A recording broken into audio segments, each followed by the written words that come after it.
Tá gravando, então, a sessão. Então, primeiramente, dar as boas-vindas aos nossos alunos que estão aqui chegando no nosso curso e agradecer imensamente ao senhor, professor Estevão, por estar aqui hoje com a gente, por abrir esse curso, né? É um prazer muito grande ter o seu nome aqui no curso, né, para abrilhantar, e eu tenho certeza que as suas reflexões vão ser pontuais, né, necessárias e brilhantes relacionado à Amazônia e às relações internacionais. E é uma honra muito grande.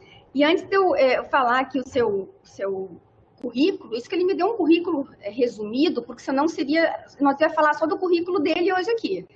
Porque uma determinada vez eu encontrei ele no corredor da UNB e o professor Estevão carregava um carrinho daqueles de carga com umas caixas enormes que eu não resisti à curiosidade. Eu cheguei para ele e perguntei, mas o que o senhor está carregando aí? Aí ele falou, é o meu currículo. Eu achei que era brincadeira. Eu falei, é sério? Eu estou indo me inscrever para professor titular da UNB. Então, foi uma cena assim, realmente marcante, devia ter tirado uma foto daquele momento, né? Ele se inscrevendo com o currículo todo dele. E, assim, é um prazer muito grande estar com o senhor aqui, eu tenho uma admiração enorme pelo senhor, como pessoa pelo tratamento, porque foi meu orientador de doutorado, foi meu orientador de pós-doutorado, teve uma paciência enorme, sempre com bom humor, né? Nunca saí de lá desesperada, achando que eu ia botar o trabalho fora, né? Saía com esperança que ia melhorar. Então, aquela crítica sempre pontual, né? Aquele professor que sempre ajuda, que estimula. Eu acho que isso é muito importante, nós precisamos mais disso na academia, né? E sem falar toda a admiração acadêmica que eu tenho pelo senhor. A primeira vez que eu vi o senhor foi quando eu fui fazer a minha prova de proficiência no UNB. Num auditório enorme, imagine um auditório da UNB, cheio de alunos fazendo a prova, e o professor Estevão aplica a prova de inglês falando inglês, de francês falando francês, espanhol, espanhol, alemão falando alemão, e aquilo me chamou uma atenção, e quando eu saí dali, eu era nova em Brasília, não conheci ninguém, eu perguntei para uma das alunas, eu falei, quem era aquele professor que aplicou a prova? Ela me olhou como se estivesse vendo um ET e disse assim, ó, é o professor Estevão, tu não conhece? Já ouvi falar, mas não era verdade, não tinha ouvido falar, não sabia quem era, e realmente aquilo me impressionou de tal maneira que eu fui correndo me inscrever na disciplina dele da teoria da história. Confesso para você que suei muito para fazer a disciplina, mas valeu a pena, eu aprendi muito. Então, muito obrigada, professor Estevão. Então, o professor Estevão, ele possui graduação em Filosofia pela Faculdade de Filosofia, Ciências e Letras, Nossa Senhora Medianeira de São Paulo, doutorado em Filosofia e História pela Universidade de Munique, professor desde 77, ele é titular da Universidade de Brasília desde 2017, realizou pós-doutorado em Teoria e Filosofia da História, em História das Ideias na Alemanha, na Áustria e na França, orientou 39 mestrados, 27 doutorados, entre eles o meu, e 16 pós-doutorados, que eu também estou nesse número aqui. Publicou até o presente 81 artigos em periódicos, 99 capítulos de livro, 18 livros. O professor foi visitante nas universidades do País Basco, de Graz e Coimbra. Professor emérito desde 2018. Trabalha com teoria e metodologia da história, história política e institucional do Brasil, cultura histórica, história contemporânea e história política. É pesquisador colaborador sênior na UNB desde 2017. Foi presidente fundador da Sociedade Brasileira de Teoria e História da Historiografia e é vice-presidente da Comissão Internacional de História dos Parlamentos. Bom, eu lhes asseguro que isso aqui é extremamente reduzido, se tratando do professor Estevão. Então, eu vou deixar vocês escutando ele, né, com a palestra Soberania Nacional e Cooperação Internacional em Tempos de Incerteza. Está com o senhor, então, a palavra, professor Estevão. Espero que me ouçam bem. Boa tarde a todos, em especial à professora Adriana, e a quem eu agradeço, assim, a todos os participantes, a gentileza do convite e a amabilidade de ter me apresentado sob uma luz tão positiva. o que me dá, de alguma maneira, um certo conforto, porque nem sempre a gente, nos tempos que correm, que são tempos de incertezas, a gente consegue saber exatamente em que porto seguro atracar o seu barco. Eu fiquei muito lisonjeado com o convite de ser o primeiro a falar nessa atividade de extensão da Federal do Rio Grande do Sul, na qual tenho incontáveis e excelentes amigos desde já há alguns anos, como também tenho uma grande cooperação com a terra natal da professora Adriana, que é a Santa Maria da Boca do Monte, né, com que eu me dou muitíssimo bem também. A temática que eu lhes propus é uma temática mais genérica, mas na qual a noção da Amazônia é o exemplo, digamos assim, estratégico local no sul das Américas mais crucial. É fato que o último ano, ou seja, 2020, trouxe para a atualidade internacional, e não apenas para as preocupações nacionais, um problema que aparentemente, de alguma forma, apavorou, assombrou todos os dirigentes, que é essa questão de uma pandemia que, por primeira vez desde a gripe espanhola, no começo do século XX, não se tem uma experiência tão desestabilizadora e tão geradora de inseguranças e incertezas como a experiência da pandemia atual da Covid-19, que gera um componente adicional, porque cria um complicador que atravessa diagonalmente os processos decisórios internacionais e que, por conseguinte, parece ter jogado a segundo plano, se não a planos ainda mais remotos, praticamente todas as questões que pareciam absolutamente fundamentais em janeiro de 2020.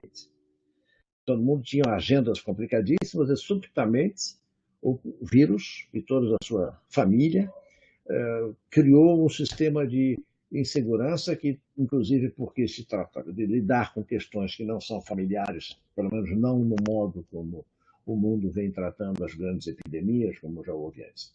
Então, a questão, por conseguinte, certos assets, certas noções fundamentais do mundo contemporâneo, ligadas a processos econômicos, a processos políticos, a processos sociais, processos culturais, ficaram, de alguma maneira, postas para segundo plano, embora não tenham desaparecido, nem tenham podido, digamos assim, ser descartados como se nada fosse. No entanto, não servem de pretexto para autorizar as pessoas a uma espécie de alienação generalizada. Um dos grandes exemplos de questões de conflito em torno da autoridade de soberania nacional, eu vou voltar a falar sobre três conceitos fundamentais, que é a questão de soberania, a questão de cooperação e a questão de incerteza. Na questão da soberania, eu gostaria que tivessem presente, eu vou também subdividir a questão da soberania, chamando a atenção para as questões de autonomia, independência e autarquia. A questão da cooperação é menos complicada, a questão das incertezas nós vamos tratar a partir dos alertas lançados nos anos 70 por John Kenneth Galbraith.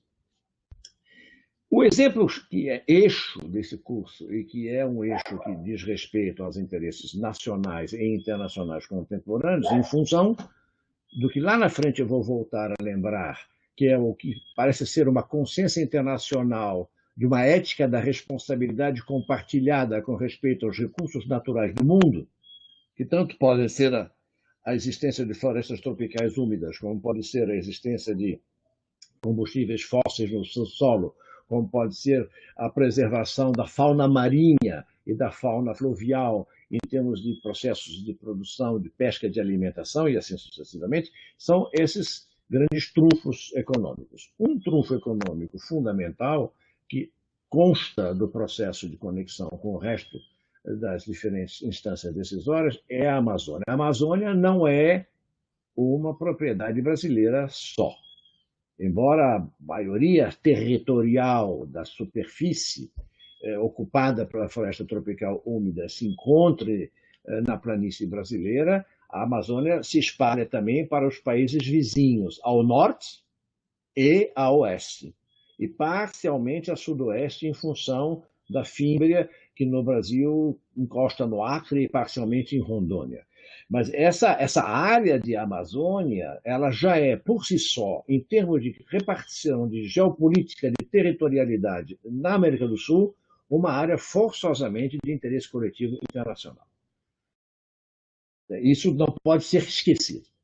Em torno da Amazônia, fala-se já há muitíssimo tempo, né, de que ela seria uma espécie de patrimônio comum da humanidade. Só faltava ser declarada patrimônio cultural da humanidade pela Unesco. Nunca foi, mas muitos defendem que isso geraria uma espécie de estatuto que protegeria a Amazônia de eventual má governança por parte dos estados que se responsabilizam pela gestão geopolítica do território.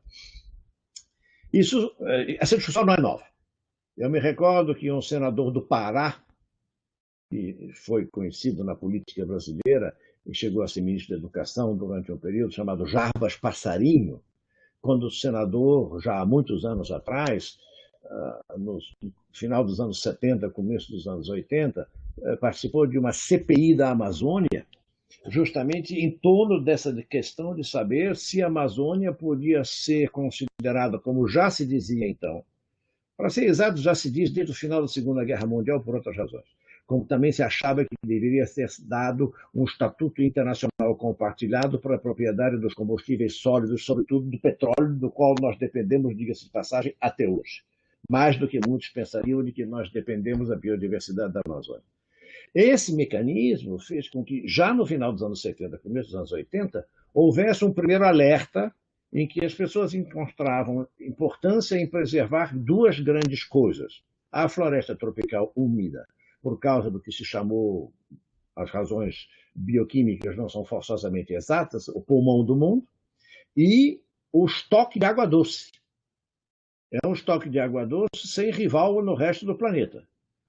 Há algumas redes fluviais na Índia e na China que, por sua extensão e por seu volume, poderiam ser comparados em termos de metragem cúbica com a Amazônia, mas isso é um detalhe técnico que as pessoas usam nos argumentos. Mas o importante é que já então se achava que esse tipo de patrimônio, digamos assim, da Terra, não poderia ficar só sob o controle ou a responsabilidade, dependendo de como você julga a autoridade governamental em exercício, de um que outro. Esse jogo trouxe uma discussão que nunca mais parou e que foi sendo cada vez mais, digamos assim, pontuada com aspectos ecológicos. A preocupação com o meio ambiente, a preservação das condições naturais de vida e a sobrevivência da espécie. Eu me recordo, a professora Adriana não sabe disso, mas em 1985 eu publiquei um artigo a pedido da Universidade Federal do Mato Grosso sobre o problema da destruição das riquezas naturais do planeta e analisei sob a ótica do suicídio coletivo, ou seja, como se a humanidade tivesse decidido morrer, gastando até a última reserva tudo que lhe é dado, até que no dia seguinte não tenha mais nada. É um raciocínio, digamos assim, quem sabe, exagerado, mas mostra que há certos impasses que têm que ser colocados diante de uma perspectiva radical. Então, com, digamos assim, a ênfase ecológica que envolve o sistema de preservação dos grandes trunfos ambientais do mundo, a Amazônia, e notadamente depois em 92 com o Acordo de Paris, depois do Protocolo de Quioto, a Amazônia vai ganhando uma vigência, uma importância, em alguns casos até considerada de forma, às vezes, um pouco improvisada por comentaristas externos, mas sabe-se perfeitamente que a Amazônia tem um impacto global, pouco importa que governo diga o quê. Mais de 40% das florestas tropicais do mundo e 20% do suprimento de água doce. O problema de aproveitamento dos recursos naturais tem que ser, obviamente, um aproveitamento manejado, inteligente. Com isso, se pensa que a Amazônia gerou a necessidade muito mais do que o petróleo. O petróleo está se tornando atualmente um problema doloroso por causa das taxas de poluição ambiental e da emissão de carbono, né? E, sobretudo, isso complica. Mas a Amazônia, sobretudo a Amazônia, e não provavelmente o deserto do Saara, mas ela criou a variação da noção de soberania, que é a noção de soberania responsável. E por isso muitos países do mundo, na sequela dos acordos de Paris e de Quioto, começaram a propor parcerias com os países amazônicos para tratar, obviamente sem discutir a soberania estatal da República Federativa do Brasil sobre o seu território, mesmo que gente diga sim que não pode, tem que ser internacionalizado e tudo mais, mas isso é um discurso político absolutamente compreensível na linguagem de quem não carrega a responsabilidade governamental nas costas. Porque quando sobe para o governo, as pessoas têm que modular o discurso. Então, esse mecanismo de funcionamento levou a uma discussão muito interessante que acarretou essa noção de soberania responsável. No caso da União Europeia, vocês sabem que a soberania responsável tem a modulada para uma soberania compartilhada. Ou seja, certos campos seriam campos em que os estados se põem de acordo como os membros da Assembleia de uma sociedade anônima. Estamos dentro de um universo em que, para certas coisas, só unindo nossas forças não adianta querer trabalhar sozinho, porque o seu esforço vai ficar, quem sabe, aquém do que você precisa para preservar esse trunfo de patrimônio material e humano, porque a biodiversidade não inclui só tucunaré ou filhotes ou que bichos sejam, mas inclui, obviamente, e animais silvestres, mas inclui também os seres humanos. Que pouco importa se os seres humanos usam gravata ou andam por aí como Deus os criou em tribos indígenas. Isso não faz diferença nenhuma para a lógica dessa soberania responsável e da soberania compartilhada. Por outro lado, criou-se uma relativização da noção de nacionalismo, ou seja, florestas, rios, depósitos de fósseis, ou de combustíveis fósseis, ou de petróleo cru, não têm nacionalidade. Ninguém perguntou, eles não se manifestam sobre que país tem soberania sobre a superfície e não são perguntados tampouco. Então, isso é uma questão que entra em choque, digamos, relativo, com o famoso lema do segundo governo Getúlio, nos anos 1950, que para a criação da Petrobras lançou o slogan que fez um imenso sucesso e que agora recentemente andou sendo, nos últimos dias, andou sendo repetido por um determinado político em evidência, de que o petróleo é nosso. E o petróleo sendo nosso, não adianta decretar que a gasolina vai custar 1 centavo, porque ninguém vai conseguir comprar gasolina por 2 centavos. Então, certas coisas têm um efeito de slogan para mobilizar apoios, mas não forçosamente terão o resultado que se procurava. No começo dos anos 1950, a importância era de ter no Brasil tecnologia de exploração dos recursos petrolíferos. Não se sabia se tinha coisa que valesse a pena, entre mentes estamos muito felizes de saber que tem, embora a trabalheira seja maior, nas chamadas perfurações do pré-sal. Inclusive, Monteiro Lobato escreveu um romance muito interessante, que não são os romances infantis, sobre a questão dos primeiros passos da exploração de petróleo no Brasil, o que já levava em conta uma espécie de ecologia transversal. Inclusive, um dos principais protagonistas do enredo do romance é uma empresa internacional chamada Ataripe. E Ataripe é a palavra pirata escrita de trás para frente. Então, para bom entendedor, meia palavra basta, ou leiam Monteiro Lobato e compreenderão o que eu disse. Então, essas questões, digamos assim, de relativização da noção de soberania, relativização da noção de nacionalismo, esvaziaram também uma coisa que, na época, o senador Passarinho colocou na CPI, que relatou, que assim chamada a história da ocupação militar. Ou seja, grandes trunfos estratégicos, de qualquer natureza que sejam, deveriam ser geridos, protegidos e administrados por um poder suficientemente instrumentado para se opor a eventuais intervenções indevidas. Isso, em certo sentido, é uma opção ilusória no mundo contemporâneo, porque nós sabemos que não existe força armada no mundo hoje suficientemente instrumentada, nem a americana, nem a russa, e a China não está nem se preocupando com isso, capaz de dispor dos meios para cobrir um território que faça 4 milhões de quilômetros quadrados. E, eventualmente, assegurar o manejo, a gestão e a exploração racionais. Nem faz parte da definição institucional do papel de uma força armada num Estado moderno. Obviamente, a força armada pode ser chamada a intervir quando existe uma ameaça relevante que possa colocar em risco a organização estatal, interna ou externa.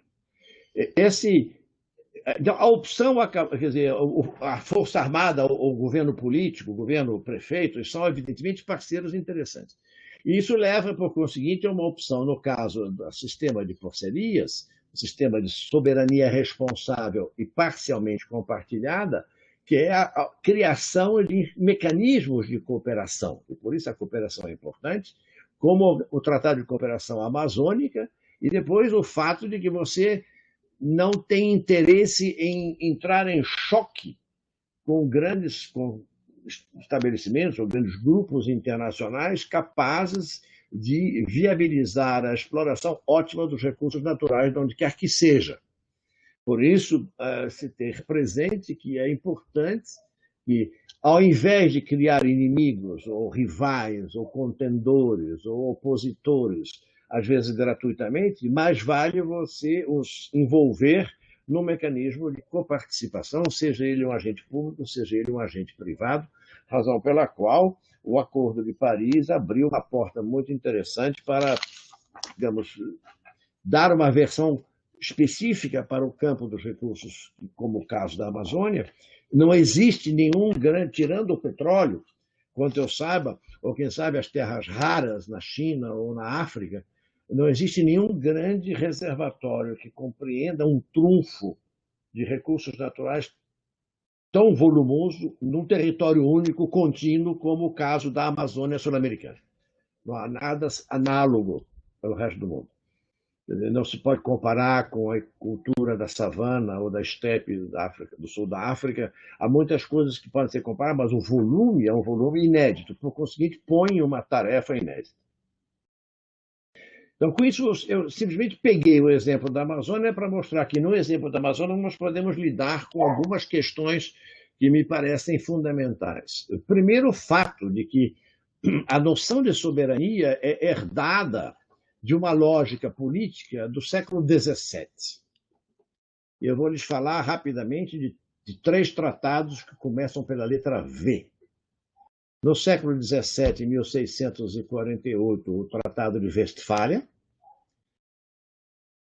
No século XIX, em 1814/15, o Tratado de Viena. E em 1919, ao final da Primeira Guerra Mundial, no século XX, o Tratado de Versalhes, 3 vezes. É no Tratado de Westfália, em 1648, que a noção de soberania se consagra. Curiosamente, ela não se consagra por uma questão originariamente de ciúme com respeito à minha capacidade de mandar sozinho no meu território, mas, na realidade, se origina no fato de que o rei que quisesse ser protestante tinha que se afirmar contra o rei que obedecia ao Papa, que era católico. Foram as famosas guerras de religião, que duraram 30 anos, entre 1818 e 1848, que se encerram com os tratados de Westfália, em que se estabelece o princípio da cuius regio eius religio, ou seja, a religião do rei prevalece no território em que ele é rei. Então, em certo sentido, aquele território vai se tornando soberano com respeito às suas características e o vizinho não tem nada que dizer a esse propósito. De tal forma que, se há uma dinastia reinante soberana, o território sobre o qual a dinastia reina transfere a sua soberania dinástica para o território. Então, a unidade geopolítica, que seja da França, sob Luís XIII, ou que seja do Sacro Império Romano Germânico, que sobrevive nessa forma até o comecinho do século XIX, Ali ninguém dá palpite. O que eu faço com o meu rio, ou com a minha mina de carvão, ou depois do certo tempo com a minha mina de ferro, ou com a indústria que eu crio, eu deixo de criar, tudo isso é assunto absolutamente interno. Em 1814/15, nós temos uma situação análoga, embora as razões não sejam as razões das guerras de religião, que estabeleceram o processo de encapsulamento das soberanias estatais, que vigorou tranquilamente, não faltaram guerras. Né? Quer dizer, a noção de soberania, de que ninguém encosta na minha fronteira, é assim definida, mas na prática, se você acompanha todo o reinado de Luís XIV na França, você vê que briga com todo mundo. Briga com todo mundo e quem sempre acha que tem um pedacinho do território do vizinho que devia estar na casa dele. É o que vai acontecer, inclusive na famosíssima teoria que foi defendida pelo cardeal Richelieu, chamada teoria das fronteiras naturais. Ou seja, eu digo que o rio é a minha fronteira natural. Algo se você dissesse agora para defender que, como a Amazônia está majoritariamente no território da República Federativa do Brasil, e está secundariamente nos vizinhos, então, como é secundário é pouca coisa, a fronteira natural do Brasil deveria acompanhar a borda da Amazônia completa e, por conseguinte, tirar, seja das Guianas, seja da Venezuela, seja da Colômbia, seja do Peru, seja da Bolívia, o pedaço que seja definido como Amazônia, e incorporar o território federal da República Federativa do Brasil. A gente sabe que isso não funcionaria em 2021, como não teria funcionado 100 anos atrás, mas no século XVIII funciona. Funciona no final do século XVII como no século XX. Uma das ideias que defende a supremacia de um país em benefício de suas próprias vantagens políticas foi a campanha de Napoleão após a Revolução Francesa. Primeiro, a Revolução Francesa é um assunto interno, depois torna-se um assunto internacional, com as coligações que combatem a Revolução Francesa e não conseguem vencê-la. Napoleão assume o legado da Revolução Francesa e se transforma num imperador agressivo, que invade tudo quanto é vizinho, inclusive Espanha e Portugal. Não é? Dom João vem para o Brasil porque os franceses, na realidade, as tropas espanholas comandadas por franceses estavam à sua caça. Isso leva a uma total desorganização da noção de que cada Estado seria responsável pela sua gestão absolutamente autárquica do espaço geopolítico. Isso leva a conflitos que só vão se terminar com a deposição definitiva de Napoleão depois dos 100 dias e com o Congresso de Viena, que restabelece a antiga ordem europeia, cada um no seu quadrado. E estando cada um no seu quadrado, ninguém tem direito de pisar no quadrado do vizinho, exceto aqueles quadrados que foram os grandes vencedores que determinaram como ia ser.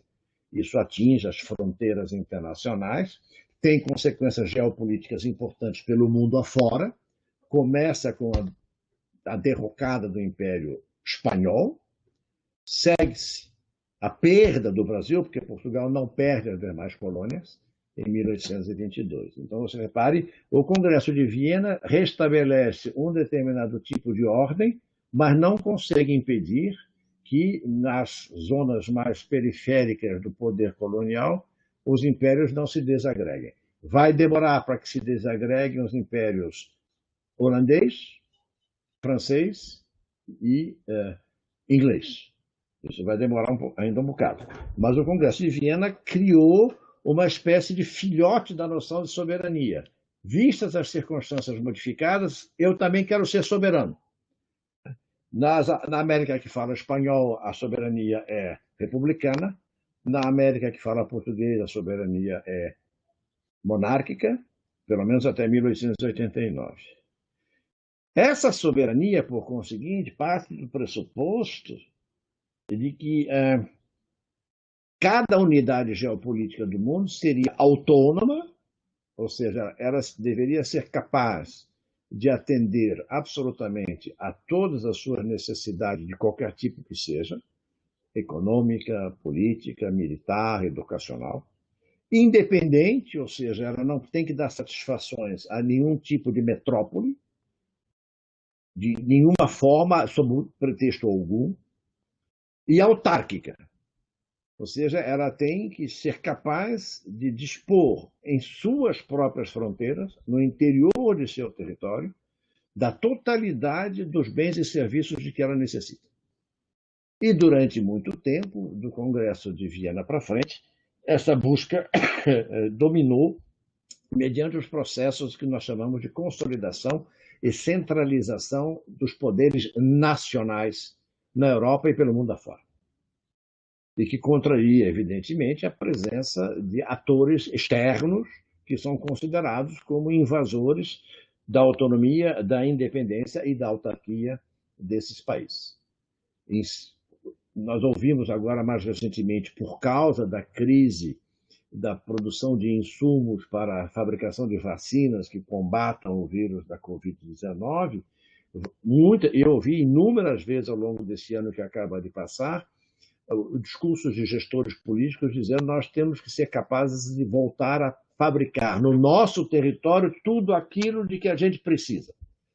Só faltava ter ouvido Metternich falando no Congresso de Viena para encerramento digamos assim, do conflituoso legado napoleônico.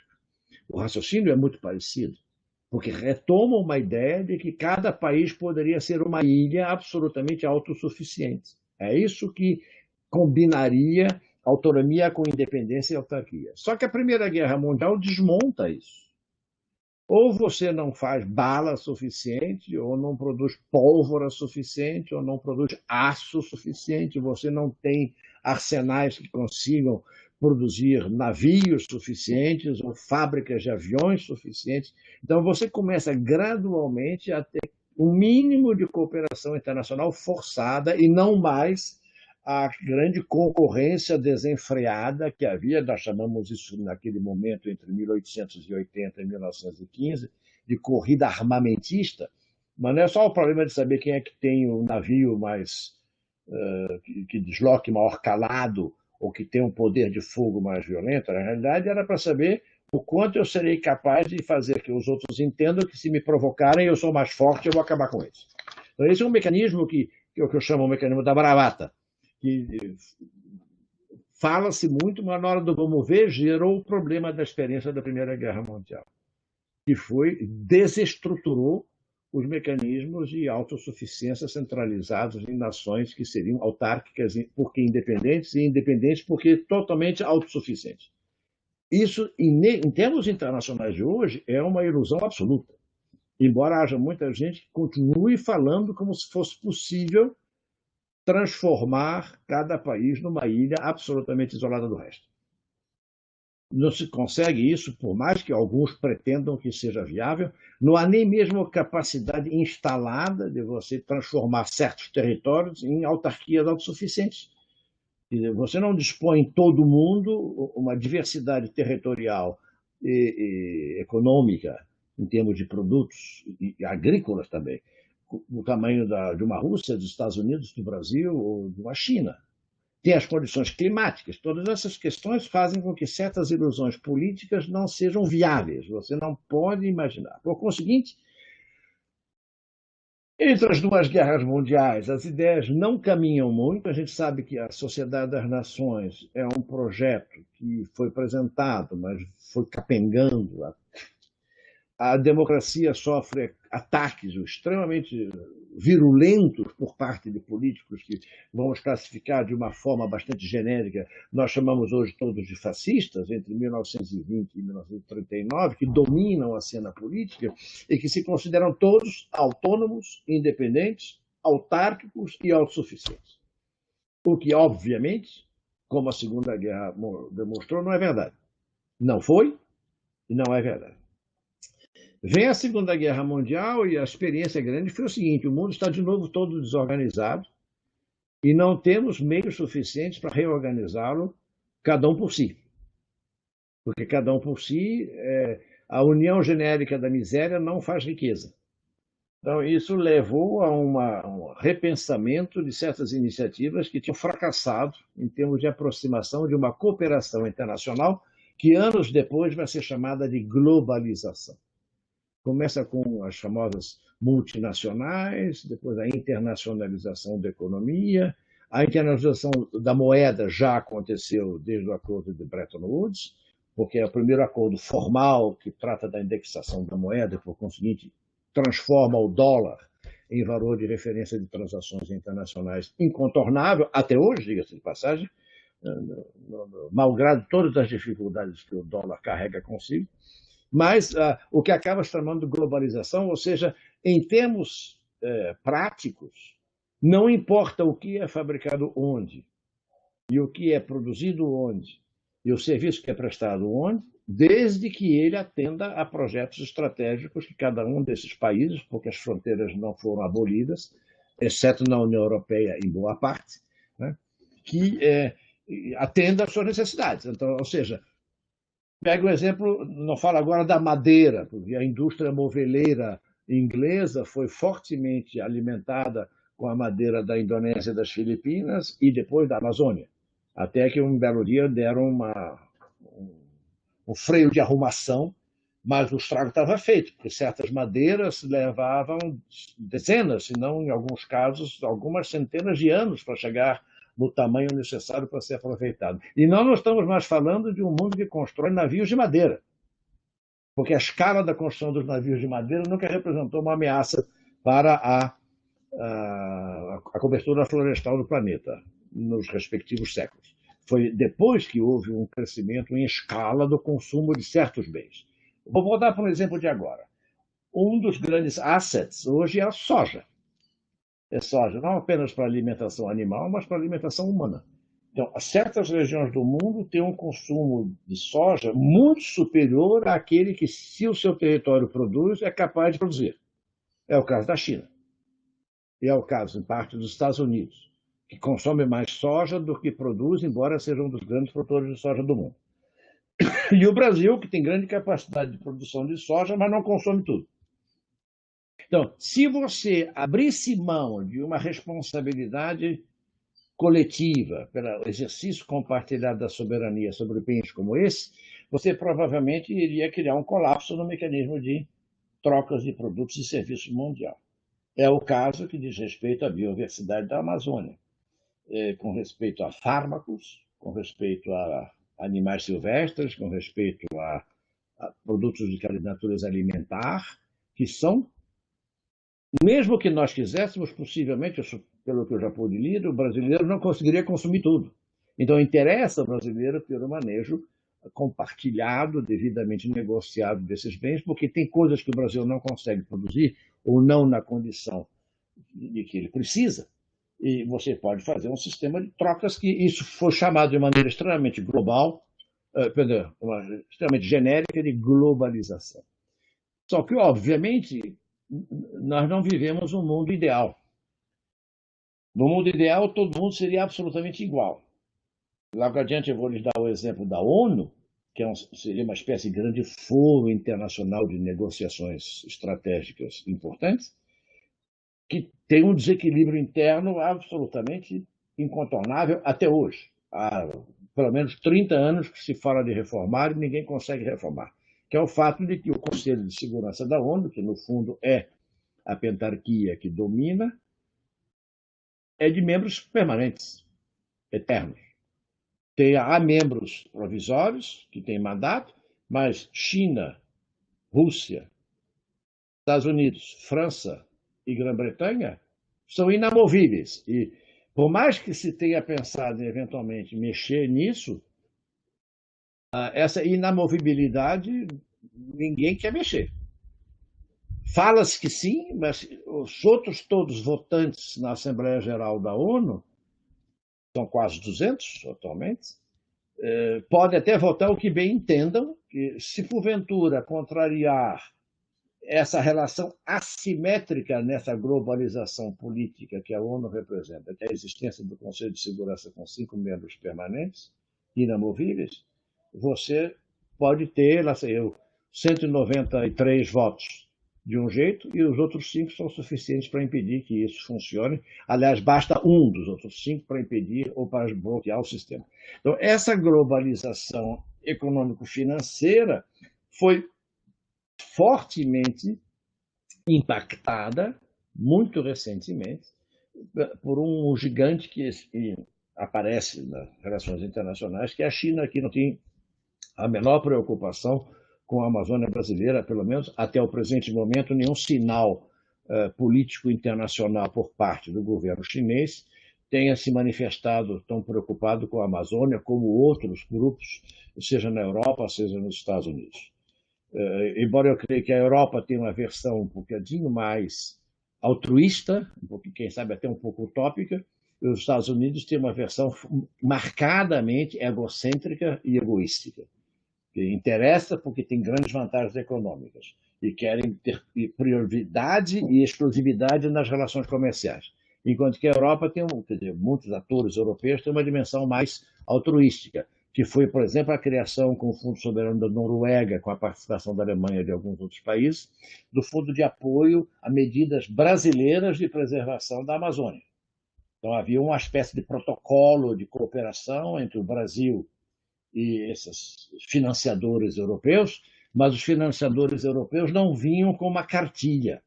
Só que parte dos valores compartilhados saíram do acordo assinado não apenas na Rio 92, mas depois no famosíssimo Acordo de Paris, que foi muito trabalhoso. Então, isso, a República Federativa do Brasil aderia a uma espécie de cartilha de requisitos mínimos e recebia esses recursos. Aparentemente, não é mais o caso nos dias que nós estamos vivendo. Então, essa globalização mistura, com respeito a quaisquer trunfos dessa natureza, uma variável chamada interdependência. Certas coisas você não consegue fazer se não tiver um fornecedor que não é você mesmo. Então, você precisa da matéria-prima de terceiros, como, por exemplo, muitos precisam da matéria-prima brasileira, em alguns casos, notadamente no coque e no minério de ferro para beneficiamento na siderurgia.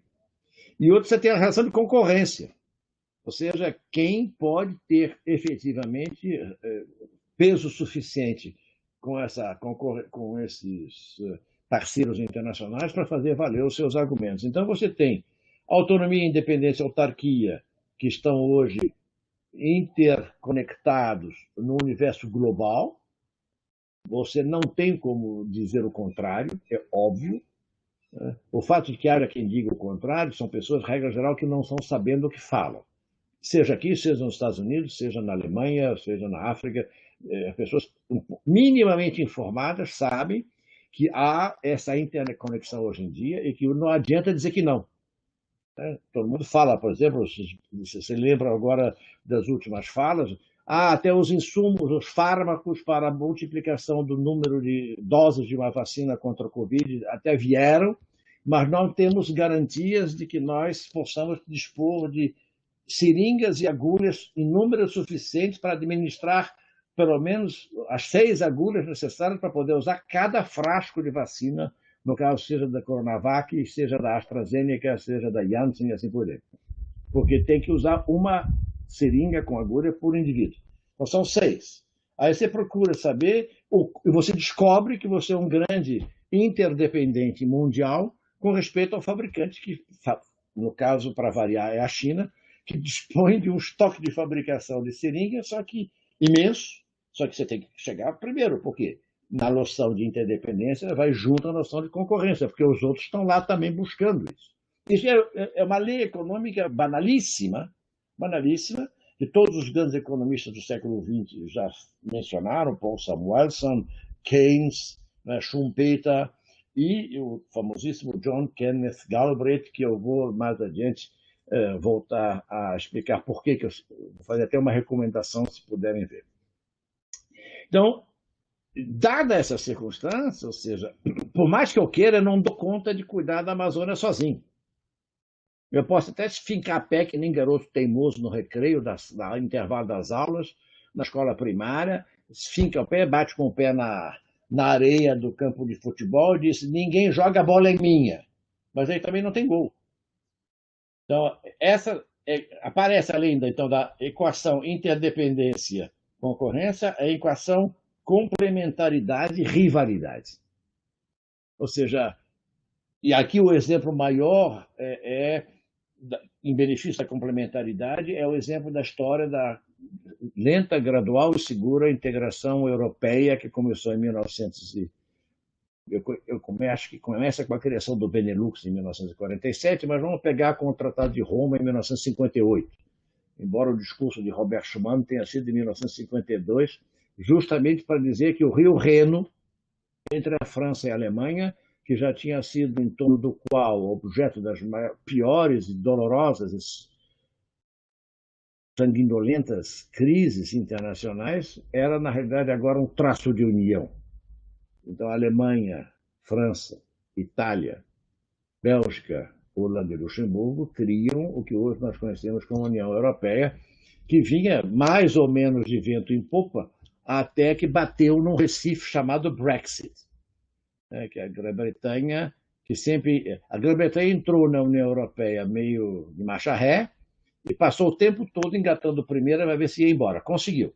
Só que o raciocínio que alimentou isso foi um raciocínio contrário a toda a movimentação que anima mundialmente hoje esse tipo de complementaridade e rivalidade. Ou seja, certos produtos econômicos e certos ambientes educacionais só funcionam se forem complementares.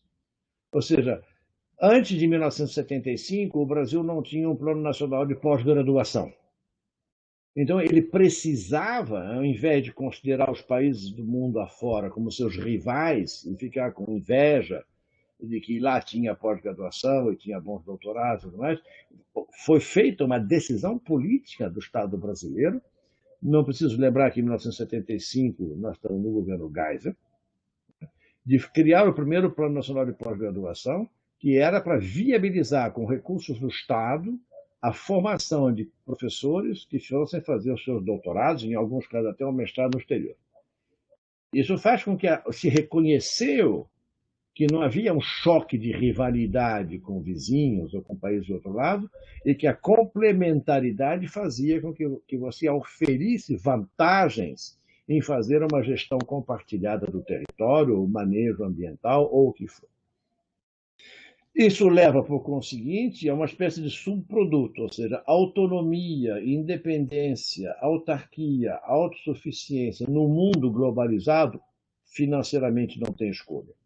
Precisa de ter interdependência balanceando a concorrência e a complementaridade balanceando a rivalidade. Quer dizer, você pode até não gostar da cara do vizinho, você pode não ter nenhuma simpatia pelo regime político ou pela aparência das pessoas ali ao lado na esquina, mas isso é uma questão que, em termos de gestão política, não pode ser dominante.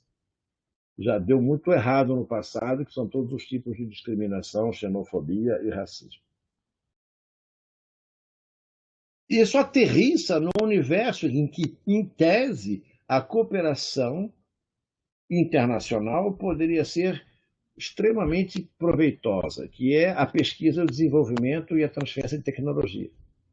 Então, você tem certos lugares pelo mundo afora que tem uma longuíssima tradição de manejo, mas em escala pequena, de jardins tropicais, por exemplo. Porque foram uma espécie de descoberta do mundo novo, então em muitos lugares você tem desenvolvimentos analíticos de capacidades em conselhos de pesquisa extremamente desenvolvidos. Você criando um mecanismo de participação e cooperação, você pode obter um aliado extremamente importante para ajudar na sua capacidade de manejo do território e manejo ambiental, no caso específico da Amazônia. Mas não há só a Amazônia é um universo, digamos assim, controvertido e imenso. Você tem a economia do Cerrado, você tem a economia do Pampa, você tem a economia da faixa da Mata Atlântica, você tem a economia alimentar dos produtos de agricultura intensiva. São muitos universos que têm que ser colocados em relação complementar. Senão, a gente sabe, estamos fazendo isso há mais ou menos 500 anos, a gente sabe que isso é extremamente complicado. Então, essa cooperação, você repara, é uma cooperação que precisa de um quadro institucional extremamente tranquilo, que respeite os engajamentos e que respeite as capacidades de participação e, sobretudo, que exija que a pessoa cumpra com seus compromissos, que não fuja das suas responsabilidades internacionais. Ou seja, qualquer dirigente internacional, como fez, por exemplo, o presidente americano Donald Trump, apesar do slogan político da campanha Make America Great Again é perfeitamente legítimo, ele tem todo o direito de arrumar um belíssimo slogan para, digamos assim, galvanizar o seu eleitorado, mas isso não significa, isso não seria sinônimo que acarretasse a ideia de que não, vira as costas ao mundo, que foi praticamente o que ele fez. Então, esse mecanismo, de uma certa maneira, gera um mal-estar muito grande, exceto entre aqueles, os chineses não se deixaram abalar por isso, sabem que os Estados Unidos, como o Brasil, mas o Brasil é uma grandeza comparativamente muito menor, não pesa na balança, todo mundo, muito brasileiro por aí anda apregoando nas ruas, né? De longe não pesa na balança a mesma coisa, mesmo que seja um grande produtor de commodities, isso é que na hora do aperto, não é, o camarada vai tentar consertar a situação, quer dizer, o seu cliente, né, o seu parceiro internacional vai tentar consertar a situação, mudando a sua equação de fornecimento de commodities para não ficar dependentes de um ou de praticamente só um grande fornecedor.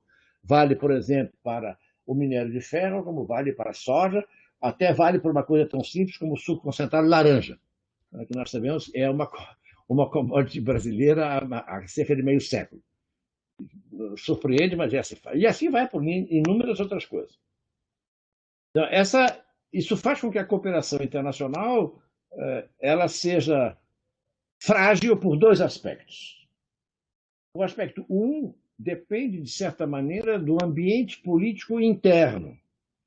Em função do espaço político em que os decisores se locomovem, eles podem ser levados a voltar as costas para o exterior, como se o exterior fosse a fonte de rivais, ou de inimigos, ou de concorrentes maldosos.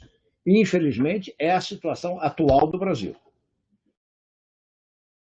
Por outro lado, o segundo fator é que as circunstâncias internacionais podem variar. Você pode ter, por exemplo, a quebra do sistema de hipotecas imobiliárias nos Estados Unidos em 2008, que desarrumam as equações financeiras do mundo todo. Porque hoje em dia, sobretudo agora, o PIX internacional já existe há mais tempo, mas agora até o Brasil tem PIX. O Brasil, de vez em quando, tem PIX de nervosismo e tem PIX de humorismo, mas agora também tem PIX financeiro. Então, até o Brasil tem PIX, mas o sistema internacional de transferências financeiras é muito mais livre, muito menos tributado e muito menos neurótico do que vinha sendo no Brasil até pouco tempo atrás. Eu me recordo perfeitamente a primeira grande liberalização do sistema internacional de cooperação financeira que o Brasil teve, e beneficiou até o homem da rua, como eu, foi no governo Collor, em 1990. Foi só então, uma coisa muito banal, talvez não seja banal para todo mundo, mas eu dou um exemplo, que é um exemplo claro dessa noção de complementaridade e interdependência, que contrabalançam concorrência e rivalidade, que é ter direito a um cartão de crédito internacional, que te permite pagar contas em outra moeda, mesmo que te custe uma fortuna hoje, tanto para o dólar, quanto para o euro, quanto para lá que for. Mas esses tipos de coisas precisam ser balanceados em termos de conjuntura internacional e conjuntura nacional, que só pessoas com um mínimo de descortino não esquecem. Porque é absolutamente ilusório pensar que no mundo de hoje seja possível gerir qualquer entidade estatal que seja do tamanhozinho do Lesoto na África, ou que seja do tamanho do Canadá na América do Norte, ou do tamanho da Rússia no leste europeu, ou da China na Ásia, ou da Índia, sem ter um jogo internacional de pesos e contrapesos que os gestores têm que saber. Tem que saber. O Brasil passou um vexame recentemente porque previu de mandar um avião buscar vacina na Índia, e a Índia respondeu que as vacinas não existiam. Ou se existiam, não eram para o Brasil. Então, você não pode ter esse jogo de circunstâncias internas, o jogo de circunstâncias externas, de maneira absolutamente aleatória. Não é porque você diz que as coisas passam a ser. Ou seja, não existe mais o condão de você ter o comandante do Congresso de Viena, que foi Metternich, o primeiro-ministro da Áustria, ou o grande mago do Congresso de Versalhes, que foram os representantes do presidente americano Woodrow Wilson, você não encontra isso depois da Segunda Guerra Mundial, por exemplo. Você tem lá, é tudo meio compartilhado, e esse compartilhamento vem até à frente. E se vocês percebem, por exemplo, no caso desse jogo de consciência internacional, não significa que você vai se tornar vassalo ou se vai ajoelhar diante do diktat de uma potência externa. Não, você considera que como é que eu balanceio a minha potência de tal maneira que eu chegue a um nível de equilíbrio entre o peso relativo do meu parceiro externo e o peso relativo das minhas circunstâncias internas. Essa noção de soberania compartilhada, em termos limitados, porque tudo isso é regulado por acordos, tratados, notas, cartas de intenção, só que não são coisas assim de prazo rapidíssimo, não são coisas que você faz para durar só o mandato de um responsável, é para você engajar o país numa lógica. Um dos grandes, maiores exemplos internacionais, o acordo de Bretton Woods, funciona do final da Segunda Guerra Mundial até o início dos anos 70. Ou seja, ele criou, grosso modo, 30 anos de estabilidade monetária, o que, como a libra esterlina, funcionou no século XIX. Então, isso gera, digamos assim, um referencial, eu diria até mesmo um diferencial, que simplifica a elaboração da equação, na hora que você tem que trabalhar com essa soberania responsável compartilhada no universo cooperativo e não no universo agressivo. Mesmo a China, que não faz bravatas como a Coreia do Norte, né, com o seu regime político, que se chama até hoje de Partido Comunista, coloca em primeira linha a questão da ideologia política do partido que está no poder na China desde 1949, quando Mao Tse-tung ganhou militarmente de Chiang Kai-shek e obrigou Chiang Kai-shek a se refugiar no que nós conhecemos como Taiwan, que é a ilha, durante muito tempo foi chamada de Ilha de Formosa, onde se refugiaram os chineses nacionalistas liderados por Chiang Kai-shek.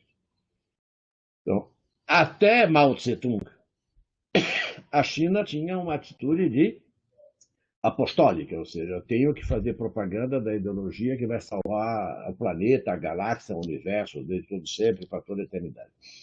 Isso é digamos assim, uma ideologia que tem a ver com a situação política internacional do mundo a partir da Revolução Russa em 1917, que funcionou como se fosse uma espécie de promessa de salvação eterna.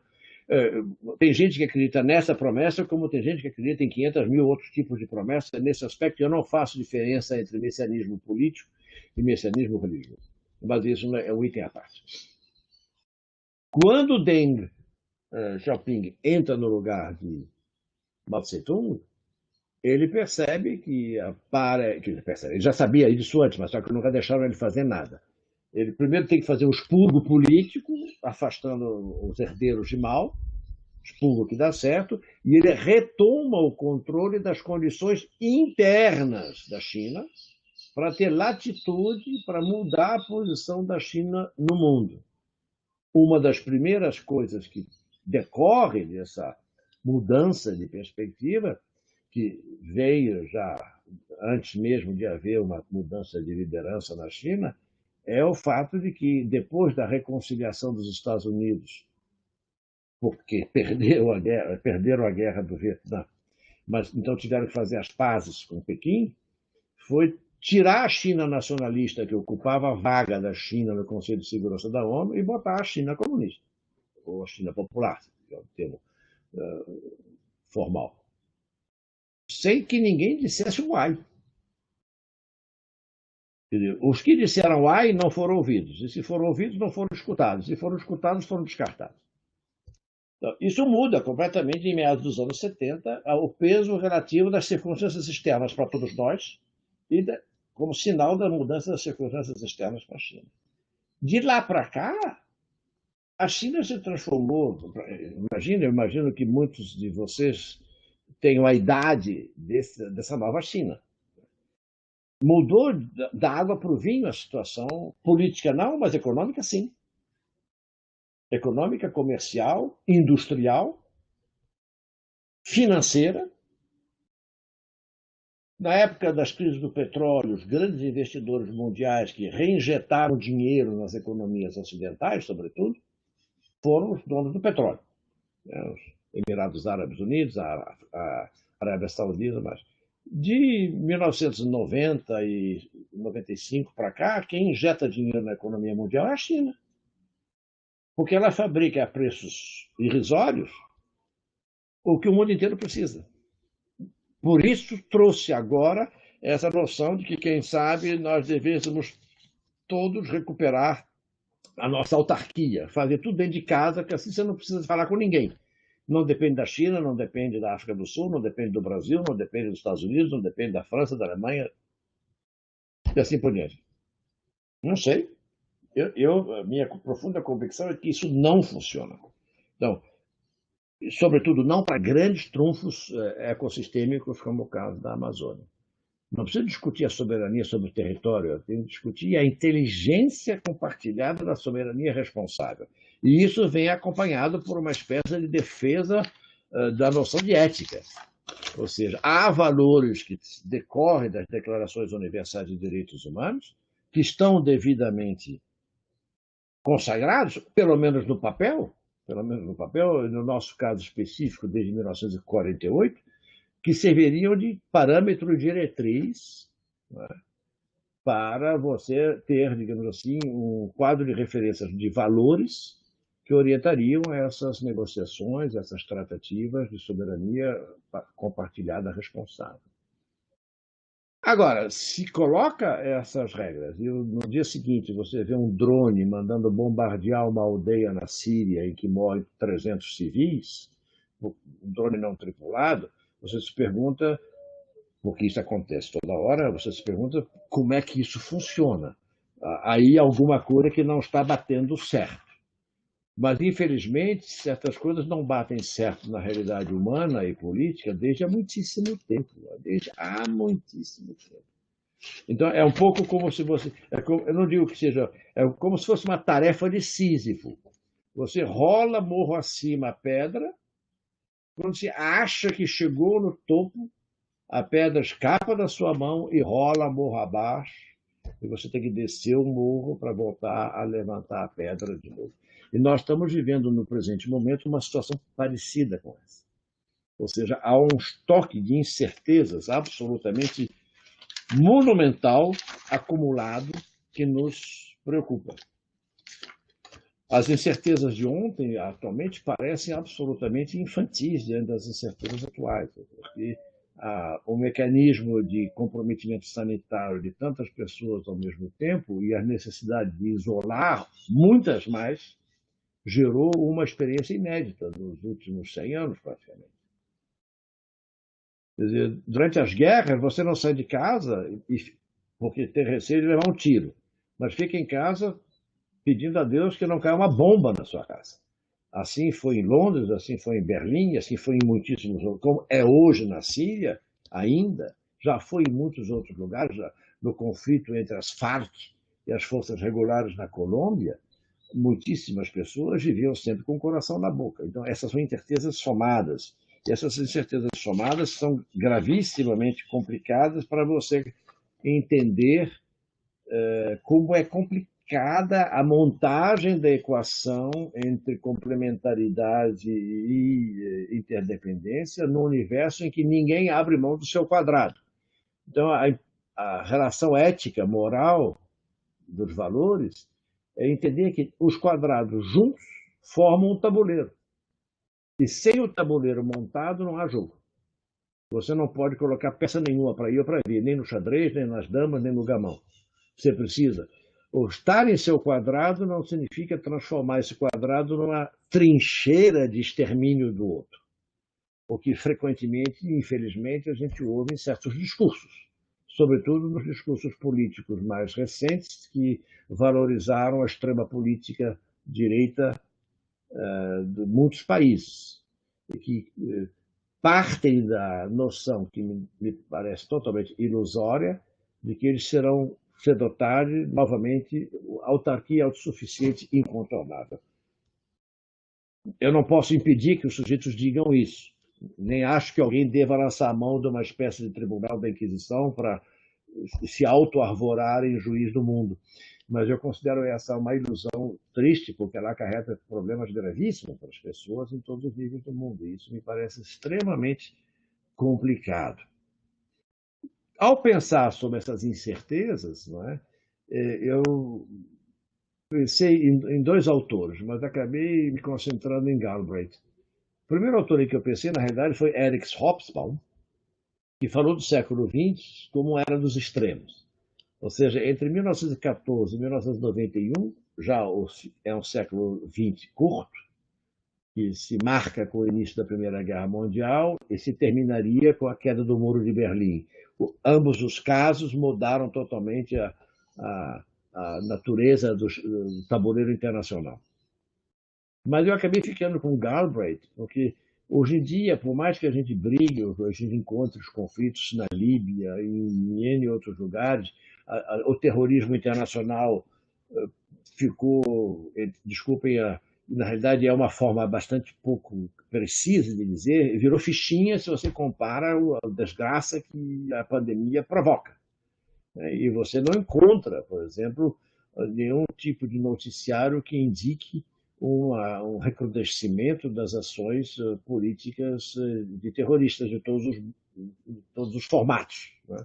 Então, isso é um componente muito angustiante, por um lado, porque eu me pergunto, a incerteza da pandemia, quem sabe no momento que nós a conseguimos controlar, quiçá acarrete a retorno das incertezas, por exemplo, do terrorismo, ou da fome, ou da quebra dos mecanismos de solidariedade internacional, que até mesmo ajuda ao desenvolvimento, que inúmeras entidades, muitas ONGs por esse mundo afora, praticam em escala relativamente pequena, porque não são estados, então não tem o orçamento público que seja alimentado por recursos tributários oriundos dos pagamentos de impostos, que são compulsórios, dependem quase sempre de doações voluntárias, e há entidades que são extremamente profícuas e ativas há muitíssimo tempo, que estão encontrando dificuldades monumentais, que são uma versão assim de escala particular dessa necessidade de, digamos assim, de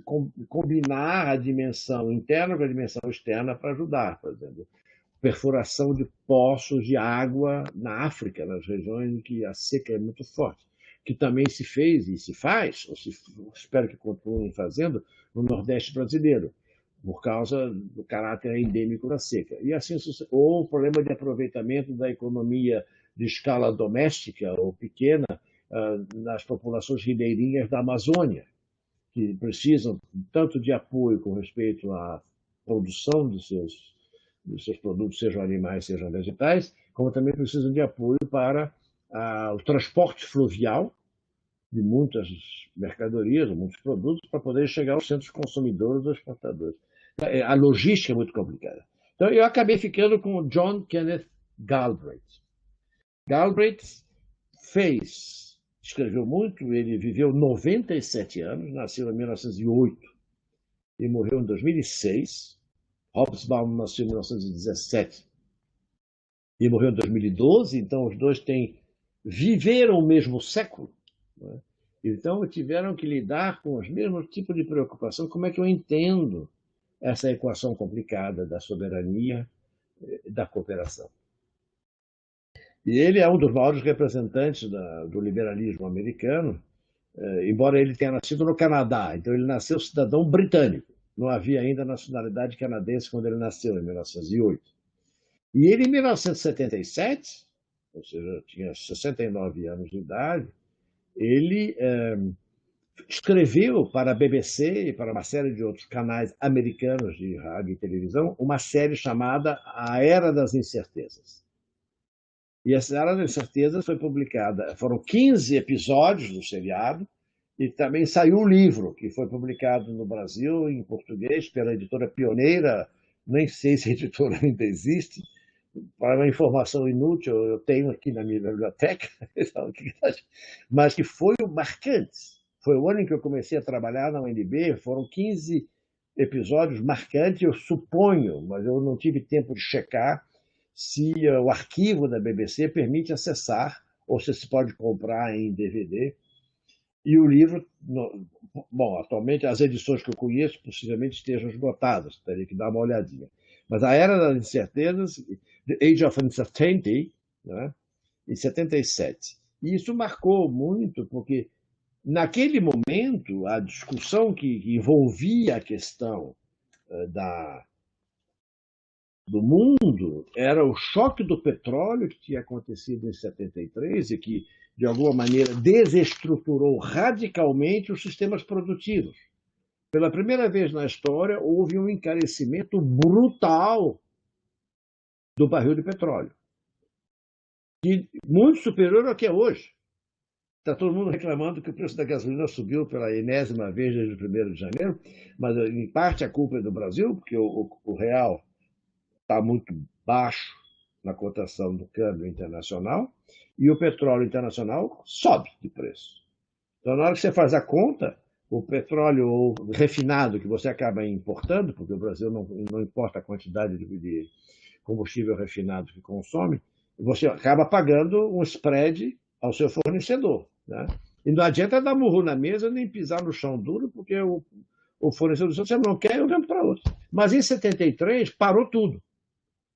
Parou tudo. Eu me recordo, eu morava já na Europa, estava preparando o meu doutoramento e morava na Alemanha.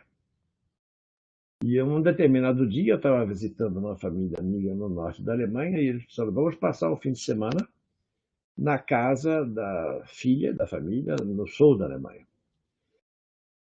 Tudo bem. Só que naquela semana foi decretado o bloqueio de veículos. Ninguém podia tirar o carro da garagem. Ficou proibido. Só circulavam táxis, transportes coletivos, ambulâncias e bombeiros. E trens. Aí nós pegamos o trem e descemos de trem até a estação perto da residência da filha dessa família. E lá, ainda bem que não era longe, fomos a pé, porque o carro nem podia nos buscar na estação. Então, isso foi em 73, o assim chamado primeiro choque do petróleo, que foi o finalzinho do governo Médici no Brasil. No ano seguinte entra Ernesto Geisel como presidente da República. Ernesto Geisel que tinha acabado de deixar a presidência da Petrobras. E em 74, 75 ele começa a sentir o peso de como esse valor internacional monopolizado naquele momento, você não tem em nenhum lugar praticamente o uso do gás como combustível para a mobilização ou para funcionamento da indústria, você ainda não, o consumo, então, às vezes é queimando óleo diesel, como se encontra ainda até hoje em muitas termoelétricas brasileiras, e em alguns casos queimava carvão na Europa, então, houve um recrudescimento e por isso se agravou também toda essa questão ecológica, que no fundo vai mais adiante atrai a atenção sobre a Amazônia, mas não é só, que as florestas tropicais do sudeste da Ásia já estavam sendo dizimadas a uma rapidez impressionante, por razões de comercialização de madeira, sobretudo. Estávamos longe da necessidade das hélices para fazer borracha para pneu dos veículos da Primeira Guerra Mundial. Então, esse choque vai ser repetido em 1979, mas entre 73 e 79, então 79 entra o Figueiredo na presidência do Brasil, não houve nenhum outro choque desta gravidade nessas equações de complementariedade e interdependência na economia mundial, porque o asset, quer dizer, a variável mais determinante do processo era petróleo, nas suas diferentes formas, nafta, óleo pesado, óleo leve, o Brand Light. Mas só que de lá para cá, as coisas foram se acumulando e as gravidades foram aumentando. Aí veio o grande movimento político que gerou a queda do Muro de Berlim. Passado algum tempo, nós temos a crise financeira, de que falta dinheiro para pagar as contas. Em 2008 tem a subprime. Então nós temos essas sucessivas incertezas de que os planejamentos, as hierarquias, as estruturações de objetivos, por mais bonitas que elas sejam feitas, elas podem comprometer, por exemplo, o financiamento da construção da infraestrutura portuária no Brasil, ou aeroportuária no Brasil. Nós sabemos, entre 64 e 85, muita coisa se fez do ponto de vista da infraestrutura de portos e aeroportos, ferrovias relativamente pouco, e rodovias. E telecomunicações, que é outra grande revolução da incerteza, porque as telecomunicações hoje são uma banalidade, como essa plataforma muda. Né? Eu estou me sentindo o próprio dinossauro, porque eu me lembro em que foi para mim uma vitória absolutamente monumental quando eu consegui comprar um aparelho de fax. O primeiro dia, o aparelho de fax vai ter que ser explicado para as pessoas, como você explica um australopiteco que foi encontrado numa caverna, no fundo, lá no interior da Eritreia. Né? Aliás, o aparelho que eu tenho até hoje, né, que me salvou de vários apertos, porque os documentos eram transmitidos. Né? Outro dia, um colega estava comentando que, quando ele trabalhava no Senado, como eu trabalhei, ele ficava muito feliz porque, no aniversário, recebeu um telegrama da Western Union, em que o diretor-geral do Senado apresentava os parabéns pelo aniversário dele. Imagina, hoje em dia, você, entre o WhatsApp e mil outras opções, você tem uma rapidez de contágio que gera mais uma incerteza, que eu chamaria, mesmo no caso da soberania decisória, o número de informações que circulam hoje no universo de qualquer um de nós que tem acesso a um mínimo de fonte de informação no mecanismo externo e que você tinha mantidas as devidas proporções desde que seja um profissional da área há mais tempo, você dependia de carta, dependia de fax, dependia de telegrama, dependia de telex, depois de rádio, telefone, essas coisas, é que você tem o que se chama de information overload. E Galbraith já anuncia que o excesso de informações acarreta a necessidade de uma nova variável nessa complementaridade de responsabilidade compartilhada, é que você tem que ter um controle crítico das informações muito mais acurado e muito mais veloz do que antigamente se passava. Porque esse controle crítico exige que você seja capaz de separar o joio do trigo. E agora isso chama de saber o que é verdade e o que é fake news. E isso atrapalha os processos decisórios, compromete a qualidade de interlocução e faz com que muita gente tenha que, digamos, entre aspas, eu não acho que é perda, mas entre aspas, perder tempo para fazer a triagem. Uma triagem que modifica completamente o modo com que você possa reagir. Lá sei eu, a uma idiotice que seja escrita em poucas linhas ou em poucas palavras no Twitter. Até que você reaja, esse Twitter já deu a volta ao mundo. Então, isso é uma variável de incerteza mais recente que faz com que, digamos, as questões institucionais, por exemplo, o Conselho da Amazônia, pareçam ser mamutes de uma lentidão absolutamente assustadora, diante da velocidade com que todo mundo opina, palpita, comenta, discorda. Isso é uma variável que não adianta tentar, inclusive, descartar, porque ela não é uma variável ruim em si. A questão é que o volume é muito maior hoje. Então, qualquer pessoa não pode simplesmente lidar com esse grau de incerteza, gerando uma certeza, digamos assim, vou usar uma expressão que eu sempre usei em sala de aula, uma incerteza pouco segura. Uma coisa é você ter uma incerteza relativa, porque você precisa saber se conseguiu aprender todas as variáveis. Você pode, embarcar todo o seu estoque de vacinas no Titanic. Não vai chegar nunca. Então, você saber que tipo de acordo comercial ou acerto internacional, negocial, estabelece um mínimo de segurança que não seja fake, para que esse compromisso possa ser efetivamente executado e ir a termo. Essa é uma incerteza importante que não adianta apelar, dizer que eu sou soberano, eu mando, eu faço, eu aconteço. O outro, se não for devidamente envolvido no processo de cooperação responsável, ele vai simplesmente virar as costas ou não vai dar a menor pelota e vai deixar correr isso para um segundo universo extremamente pouco produtivo. Em termos, para arredondar o meu raciocínio e para concluir, em função do universo de tempo que eu já consumia, eu estou sendo globalista aqui, eu consumo o tempo como vorazmente, ter presente que as assimetrias no mundo, internacionalmente, como as assimetrias internas a cada unidade geopolítica, um país, se nós quisermos, são fatos. A gente pode fazer um esforço imenso ao longo do tempo para tentar minimizar as consequências, os desdobramentos de tais assimetrias. Por exemplo, a assimetria econômica de pessoas em situação de miséria ou de pobreza, ou de remediados da classe média baixa, assim sucessivamente. Essas assimetrias são fatos. As políticas internas e as políticas internacionais têm que estar conscientes dessas assimetrias e elas têm que levar isso em conta nos processos decisórios que elas ensejam. Um exemplo bem simples, o Brasil hoje tem uma dívida pública federal consolidada, está beirando 6 trilhões de reais. Só a dívida pública federal consolidada.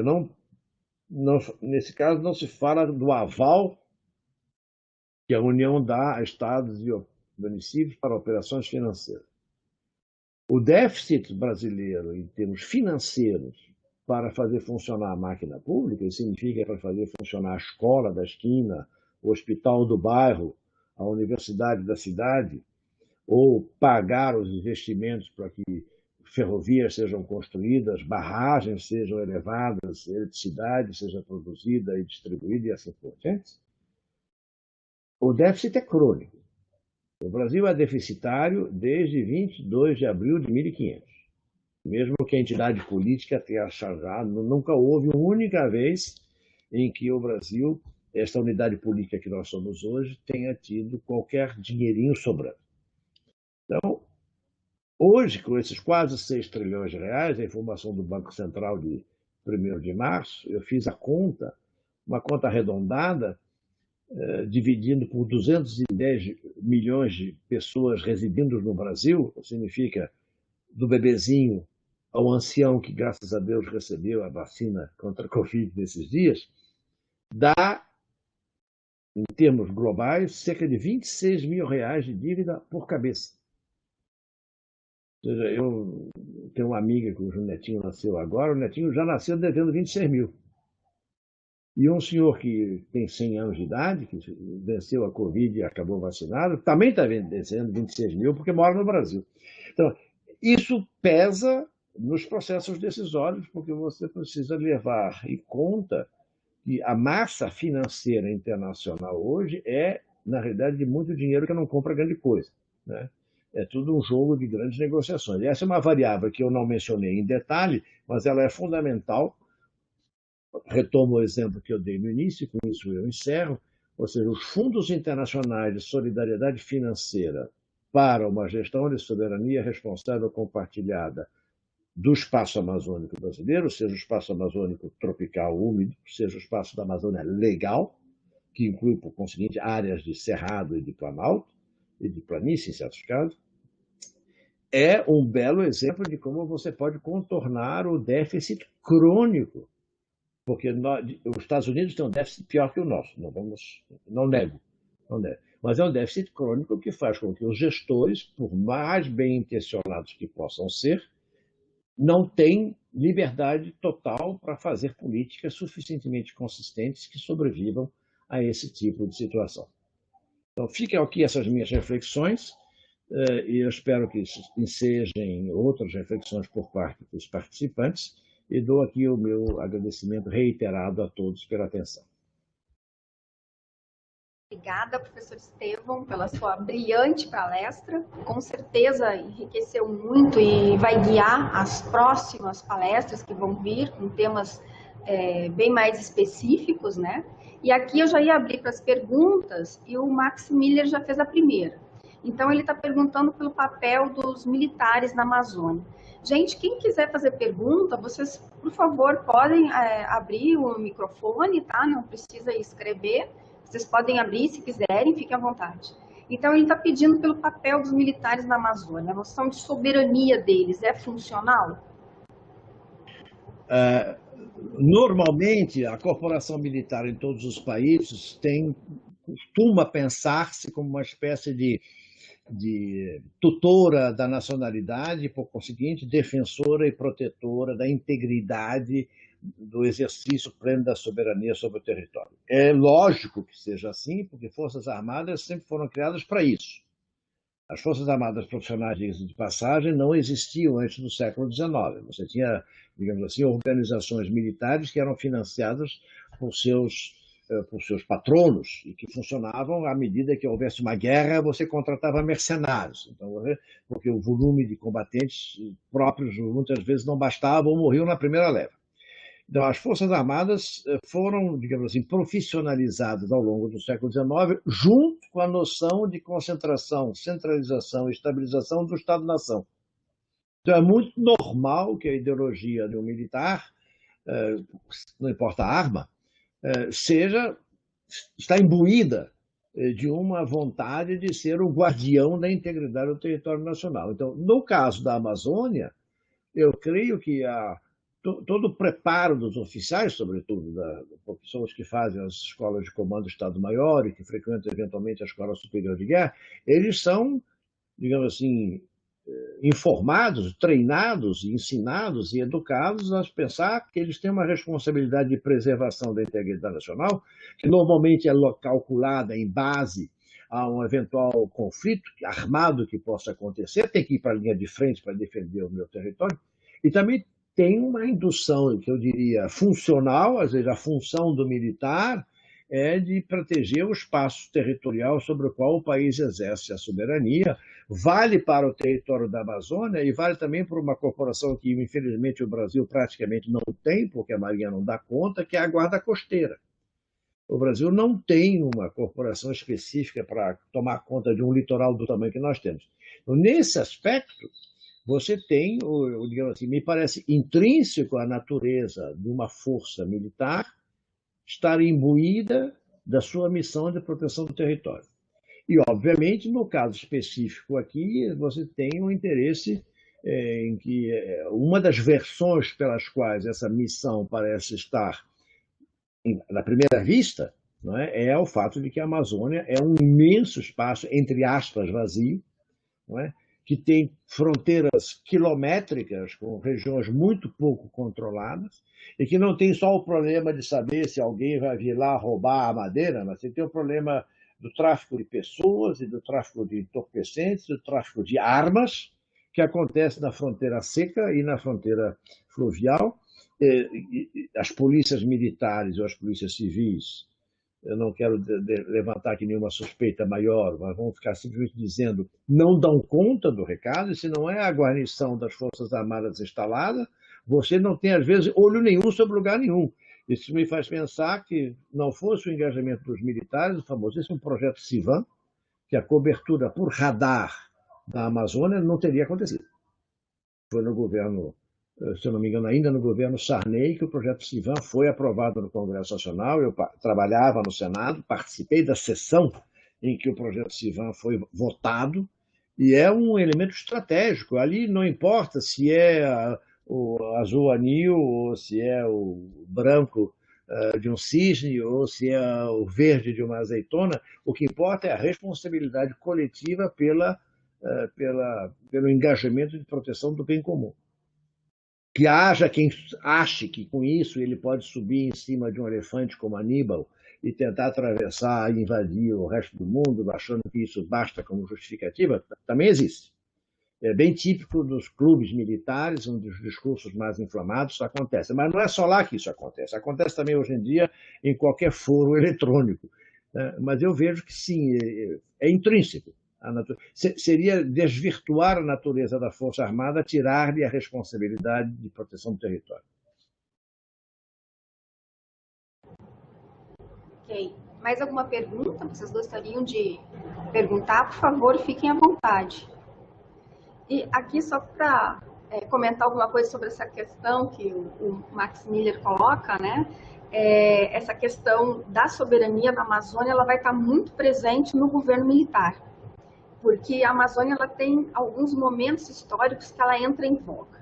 né? Ela entrou em voga com Vargas, isso falando do período republicano, né? Sem falar nos outros períodos, mas você tem Vargas e a Segunda Guerra, que vai ser o boom da borracha. Então, a Amazônia ela vai se tornar importante. Vargas vai tentar resolver o problema da seca do Nordeste, do retirante, levando o nordestino para a Amazônia para trabalhar no ciclo da borracha, que vão ser os soldados da borracha durante essa Segunda Guerra, e povoar a Amazônia. Porque isso que o professor Estevam colocou é bem importante, que é essa ideia de vazio demográfico. Que essa é uma ideia, inclusive, que começa a se discutir novamente, falar sobre isso, porque sempre se pensa na Amazônia como um vazio. Né? E se a gente pensa nela como um vazio, mas o que é que você tem na Amazônia? O que existe na Amazônia hoje? O que é o vazio? De que maneira que você qualifica isso? O vazio é o quê? É a falta do Estado? O vazio é o quê? É a falta de uma economia, de um desenvolvimento, de uma organização, uma ocupação, e como é que você ocupa, como é que você detém, como é que você é soberano, né? Porque hoje nós não falamos mais de uma ameaça de um Estado contra o outro. Então, o que é uma ameaça? Então, você tem claramente o governo Vargas, nesse momento, aproveitando o ciclo da borracha, e depois o governo militar, que é quando, então, vai se fazer uma série de programas, né, para povoar, para levar as pessoas para a Amazônia, para abrir estradas. É quando vai ter toda a crítica que vai ser feita, né, pela BR-174, que até hoje está lá com o Zoairi Tromeri fechando a BR, então você não tem essa passagem. E se nós perguntarmos, ok, mas o que é que os militares estão fazendo hoje? Eles estão, de que maneira que eles exercem essa soberania? Como é que hoje, atualmente, eles trabalham isso? Né? Principalmente quando a gente volta em todas essas questões que foram abordadas hoje pelo professor Estevam, né? A questão da globalização, a questão das incertezas, a questão dos crimes transnacionais. O que é que os militares fazem? O que o exército faz, quando a gente fala, né, de exército? Está lá os pelotões de fronteira. Aí, para que é o pelotão de fronteira? O que ele faz? Ele existe. Né? O que ele faz? Ele existe. Ele está marcando um território.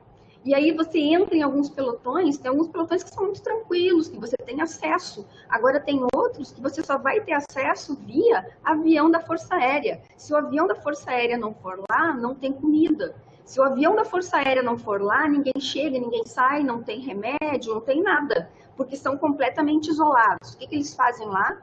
Eles existem lá, eles marcam presença. Né? Então essa é uma das formas hoje, né, deles estarem trabalhando. Claro que não é só isso, é uma série de outras coisas. Como o professor Estevam já colocou, o tamanho, a imensidão, como é que você supervisiona, como é que você está presente em tudo isso, é muito complicado. Algumas fronteiras, tu pega uma fronteira com a Guiana, quando o rio baixa, você atravessa andando. Então, como é que você contém algumas coisas, né? Como é que você contém os ilícitos e tráfico de gente, roubo de criança, órgãos? Quer dizer, são inúmeras as questões, né? Então, assim, esse papel dos militares brasileiros, como é que os militares brasileiros veem? Né? Eu costumo dizer que eu acho, né, isso é uma visão minha, que todo militar, independente da força, ele deveria servir na Amazônia. Porque só quem está na Amazônia sabe o que é a Amazônia. E o que a gente tem visto assim, em vários eventos, seminários, é que muitas vezes as pessoas falam da Amazônia, mas elas, na verdade, elas não sabem o que elas estão falando. O que é conhecer a Amazônia? Ah, se eu for para Manaus e ficar num hotel em Manaus, eu conheço a Amazônia? Não, você não conhece a Amazônia. Vá para um pelotão de fronteira. Vá dar aula no interior da Amazônia. Veja o que são as estradas. Veja o que é a falta de energia. Veja o que é ficar lá sem eletricidade. O que aconteceu agora há pouco no Amapá. Aquele absurdo do Amapá que ficou sem luz. Porque teve que adiar a eleição e etc. Você sabe o que é ficar sem luz? Passar uma noite sem luz com um monte de pium pegando vocês? Quer dizer, aí algumas discussões, inclusive, que se voltam a falar, que às vezes eu fico assim, que agora fica se discutindo, inclusive, as questões de sustentabilidade, né? Mas a sustentabilidade, ela existe, ela não existe. E aí eu pergunto, como é que nós não vamos nos agarrar numa noção de sustentabilidade? Porque se começasse a ir contra esse discurso, eu pergunto para vocês, sem luz, como é que nós estaríamos agora nesse curso? Sem luz, como é que você sobrevive numa Amazônia, num calor? Gente, pensem num calor. Eu juro para vocês que quando eu cheguei lá, eu tinha a impressão que ia faltar o ar, que eu não ia conseguir respirar. De tão quente. Depois você acostuma. Depois eu achava que eu nunca ia conseguir usar uma calça jeans. Eu olhava as pessoas de calça jeans e digo, mas como é que essas pessoas usam isso? Aí depois você acostuma. Então você vai acostumando, né? Você acostuma com tudo, né? Nós acostumamos. Agora, é uma outra realidade. Então, ó, veja o que aconteceu com o Amapá. Então, o que é isso? Se não estaria dentro de uma questão de globalização e de uma grande incerteza que não tem nada de certa. Não é? E aí você fica discutindo as questões de privatizar ou não privatizar a energia, e aí já começa uma série de outras questões. E aqui falando do Amapá, veja Roraima. Roraima é um estado que não está integrado à rede elétrica. De onde que vem a energia? A energia vem da Venezuela. Então, se tiver algum problema, e aí volta a essa questão de interação que o professor Estevão estava falando, né? Então, eu tenho que interagir com o meu vizinho, eu não tenho esse abastecimento. O abastecimento vem da onde? Energia de Guri, por um acordo que não faz muito tempo que foi feito, porque todo mundo que morava lá até a década de 80 necessitava de gerador. Aí dá uma queda de luz maior, você perde tudo. Nós estávamos até comentando, o banco de sangue perdeu todo o sangue. Agora vocês imaginam vacina. É questão da logística. Olha a dificuldade de abastecimento. Quem é que faz o abastecimento? Agora a gente viu todo esse horror em Manaus com a questão do oxigênio. Né? Como é que vai fazer? Claro que teve uma série de problemas administrativos que não vamos nem entrar nisso. Mas quando entra o problema mesmo, não tem oxigênio, o que você vai fazer? Você vai ter que dar um jeito de colocar oxigênio para lá. E não é fácil, não é fácil. Outro dia eu estava participando de um grupo de desenvolvimento da Amazônia, onde um determinado professor fez um projeto querendo fazer uma investigação de micro-organismo em todas as grutas da Amazônia. Gente, uma pessoa que faz um negócio desse desconhece a Amazônia. Porque isso levaria anos. Como é que eu desloco de uma gruta para outra? Como é que eu faço? Quer dizer, é o clima, é a fauna, é o conhecimento da área que vocês têm que ter. Vocês acham que os militares têm todo esse conhecimento? Muitas coisas com quem que eles aprendem? Com os índios. E muitas vezes índio que está dentro, que está alistado, que está lá junto com eles. E aí eles ensinam, mostram o caminho, mostram onde é que tem determinadas coisas. Então, assim, é uma interação. Você tem que ter interação com o vizinho. Quem é que estava abastecendo o oxigênio agora em Boa Vista? A Venezuela? E aqui não vou discutir se foi vendido, se foi dado, como é que foi, não interessa. O que eu quero falar para vocês é a dificuldade de abastecimento, a dificuldade de chegada. É a maneira como as coisas funcionam. As coisas não funcionam do mesmo jeito. Elas não funcionam. Então, mesmo para esses militares que estão lá, a vida não é fácil. Né? A vida não é fácil. O que eles fazem lá? Eles tentam coibir esses crimes. Né? Eles tentam atuar, dizer, nós estamos aqui. Então, quando o exército, principalmente o exército, né, que é a força terrestre, que é a força que está nesses pelotões, que está nessas fronteiras, nessas áreas mais difíceis, o que eles fazem quando eles estão lá? Eles são os representantes legais do Estado brasileiro. Então, quando você tem uma área com eles, você tem o quê? Você tem o Estado. Né? Então, agora, essa noção de soberania deles é justamente nessa questão de demarcação, de dizer aqui estamos nós. E uma das coisas, falando na questão de ONG, por exemplo, de que maneira que vai ver a ONG ou não vai, um dos trabalhos deles é justamente saber onde é que determinadas ONGs estão e solicitar que as bandeiras estrangeiras sejam retiradas. Porque o que acontece? Se vocês chegarem em Roraima, chegarem lá em Boa Vista, vocês vão encontrar uma série de pessoas de outros lugares, uma série de integrantes de ONG fazendo N trabalhos. Não tem nenhum problema, pode ir. Agora, o que eles não querem? Uma das coisas que eles não querem é o quê? É bandeira estrangeira no território da Amazônia. Então, nesse ponto, eles falam de soberania, né? Então, faz a retirada da bandeira. Não tem problema nenhum ficar, elaborar a pesquisa. Então, essa questão de nacionalidade, né, ligada a esses símbolos, é uma coisa bastante forte no meio das Forças Armadas. Eu não sei se isso responde, Maximiliano, mais ou menos assim o que tu está colocando, mas acho que fecha bem com essa questão de incerteza do que seria essa soberania, qual é o trabalho que faz, né? E justamente essa globalização e essa interação que tem que ter, de que maneira que eu vou me interar, de quais são as minhas necessidades. E as necessidades na Amazônia, elas são muito específicas, então realmente são questões que têm que ser bem pensadas, estudadas, de que maneira que você age. E o que muitas vezes a gente vê são as pessoas que não têm experiência, começam a elaborar planos, projetos que se sabe que não tem operacionalidade. Aqui falando uma palavra bem, né, vamos supor, militar, né? Cadê a operacionalidade do negócio, né? Não estou vendo. Então, era mais ou menos essa minha contribuição. Gente, mais alguma questão? Gostaria que vocês falassem, por favor, podem falar, podem ligar o microfone. Não? Ninguém mais gostaria de falar nada? Professor Estevão, então, o meu muito obrigada, mais uma vez, né? Não tenho nem palavras para agradecer a sua gentil colaboração, né? Eu sei que o senhor tem uma agenda muito apertada, são N compromissos, o senhor segue produzindo muito, fazendo muitas coisas, então, realmente, meu muito obrigada ao senhor. Eu acho que em 2, 3 dias a palestra vai estar disponível também no YouTube. Então, eu gostaria de lhe agradecer muito por essa participação. O senhor está brilhantando aqui a abertura desse curso. Eu tenho certeza que os outros alunos do curso vão assistir depois a gravação, porque como fica tudo gravado, então eles ficam com uma flexibilidade maior, né, para poder acompanhar. Então, meu muito obrigada ao senhor.